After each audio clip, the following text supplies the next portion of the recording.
আসসালামু আলাইকুম। ওয়ালাইকুম আসসালাম।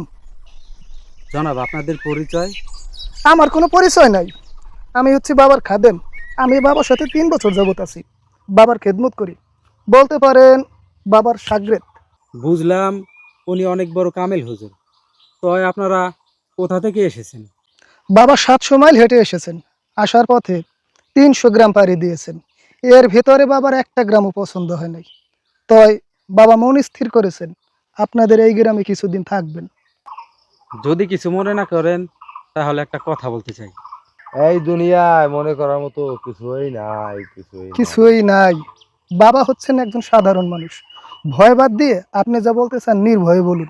বাবা যদি আমার বাড়িতে একবেলা খানা খাইতো, তাহলে নিজেকে অনেক বড় ভাগ্যবান মনে করতাম।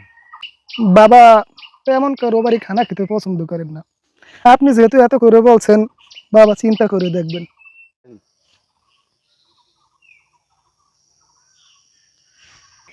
আপনি বড়ই ভাগ্যবান ইনসান। আপনার ইচ্ছা বাবা ফেলে দিতে পারেননি। আপনার বাড়ি বাবা খানা খাবেন। আলহামদুলিল্লাহ। বাবা, তাহলে আপনারা আসেন।